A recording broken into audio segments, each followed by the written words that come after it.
So, on today's great debate, Game of Thrones is back, and Michael Bauer, you are not watching Game of Thrones, apparently. No, I'm not. I'm going to bank all of the episodes and then watch it in one day. This makes it very inconvenient, because we can't talk about what happened on Game of Thrones this week. No, well, we wouldn't be able to anyway, because people would be upset if we spoiled stuff. They would be slightly upset. Yeah. Although you were right in our predictions. There you go. Video. Our predictions. So I Thrones. said that it was just going to be a whole bunch of people talking. Is it a whole bunch of people talking? It is a bit of setup. It's a little bit a whole bunch of people talking, but what we can do is predict what's going to be the next Game of Thrones, the next most popular show on the face of the planet, the one that people get up for at 3 a.m. in the morning. Yeah. Although I suspect it's possible it won't be part of the traditional broadcasting tradition anymore. No. Wherein you get the episodes one per week. It might well be something along the lines of a streaming service. Netflix has killed that service. Netflix has the ability to watch a full season in one go.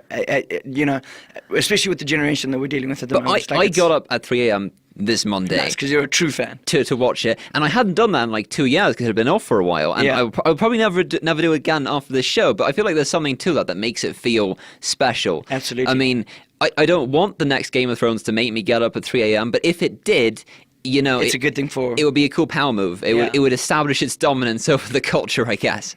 But there are a bunch of streaming shows I think that would rival it on a number of other levels that aren't strictly speaking that particular angle. Like you could get the Umbrella Academy, which has the range of characters. Of characters and so much potential. And it's only had one season out, and it's got such a cool feel to it. Like, it could go in a bunch of different directions. A lot of characters are still in play. It could add a lot more characters. It's this cool, fantastical world. There's also, if you want to go the full-on HBO route, Westworld. I was actually going to choose Westworld. I was torn between Black Mirror and Westworld.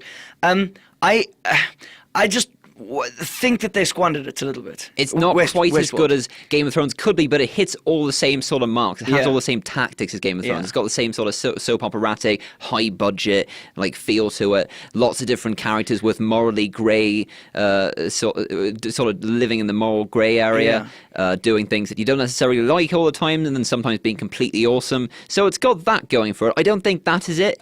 I don't think so either. There was a show in development a couple of years ago that I think I would definitely have argued for today, called New Warriors, which has a bunch of characters in it, but one of them is Squirrel Girl. Oh, fantastic. Greg has found, in another great debate, a way to bring in Squirrel Girl. Unfortunately, it's in development. Okay, but what did you choose, though? What did you choose? So what is going to be the follow-up to Game of Thrones? What is going to be the best series in the world? I have this inkling, and it's just a very strong inkling, that it's nothing that's currently on right now. And because of that, I've had to go with something that is sort of on the horizon, The Mandalorian, which is being teased right now as part of Disney's new streaming service coming out in the future. It's this big budget Star Wars television show. Okay, yeah. I read the brief and saw a couple of things. Maybe, but you're dealing with hardcore fanboys though. Yeah, that's true. The one thing that might kill it is Star Wars fans. Yeah, exactly. Because they hate everything except Empire Strikes Back. Yeah. There's literally not a Star Wars movie they like except for sure. Collectively. And trying to explain to them that Rogue One was an actually okay film is just impossible.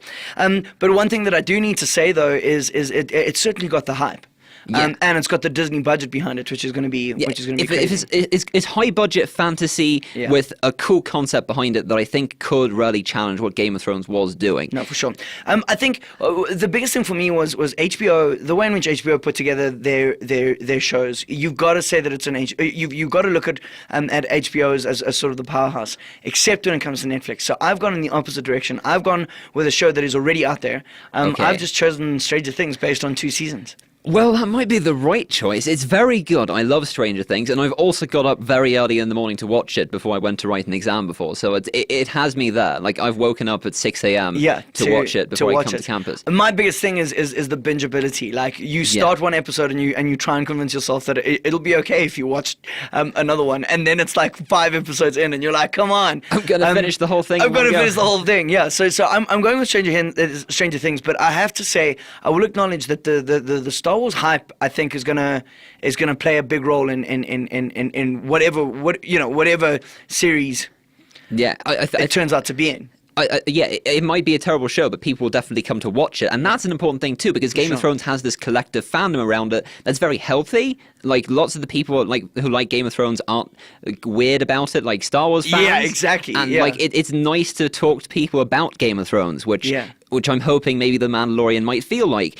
Stranger Things also has that though, which is very cool.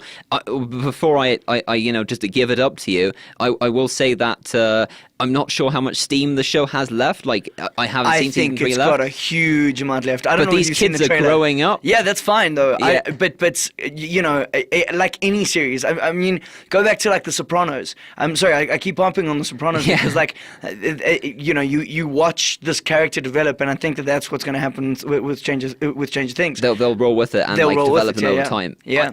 If they stick the landing, then that's a potential. Although I'm sticking with The Mandalorian. I'm very excited to see what that has to offer. We'll call this one a tie. Okay, cool. Awesome.